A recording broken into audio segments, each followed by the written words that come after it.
Stories told of the late tzaddik who was known as the tzaddik of Yerushalayim, named Rabbi Aryeh Levin. Rabbi Aryeh Levin Zatzal was walking in the neighborhood of Rav Tzvi Rapshitz on Chol Hamoed Sukkos, and he sees him and he basically says to Rabbi Levin, he says, "What brings the Rav to my community?" And he said, I'm on the way to visit the Almana, the widow of Rav Bengis Zatzal. So why don't you accompany me? So they started walking together, and Rabbi Aryeh Levin explains to Rabbi Rapshitz that every Chol HaMoed he goes and visits widows. And the reason he goes and visits widows is that during the year there are times when people are busy, things are happening, people are working, and people don't really step back and reflect on the bigger picture. But when we reflect on the bigger picture on Chol HaMoed, when we're sitting around with family, there are very difficult periods of time for people like almanos, like yisomim, like orphans, because that's a period of time when they're able to think back to the times when there was great simcha, when there was great hope, there was great happiness, great joy in the family, and they were able to celebrate together with their late spouses and parents,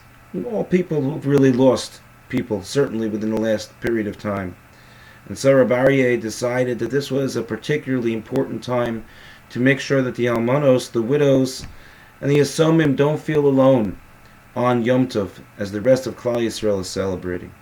I think it's an important message for all of us, certainly on this Sukkot as we approach Shemini Atzeres. Lo Aleinu Rachmana Litzlan, a terrible tragedy from Israel that there are another 4 yisomim, another 4 orphans that are now among Klal Yisrael, and to happen at the time of the greatest simcha. It's important for us to make sure that all of the almanos, all of the widows, all of the yisomim, all of the orphans that live in our communities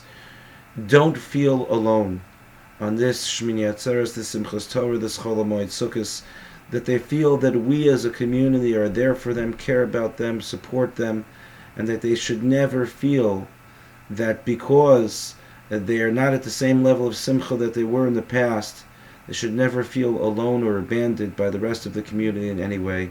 We should go out of our way to visit the almanos, to visit the widows, or dance with the widowers, to bring the yisomim, to bring the orphans to shul and stand with them under the talis of Kol Ne'arim, to dance with them during akafos, to be able to try in somehow, way, shape, or form to bring some simcha, some joy into their lives. And in doing so, may we hope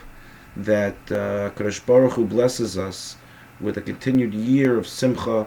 and continued comfort for all those who are in pain, who are struggling, who are hurt, who have suffered loss, and that the simcha should allow them and strengthen them for the coming year to be able to stand up tall and be able to move forward within their lives. Thank you for listening. A good Moed, a good Shabbos, and a good Yom Tov.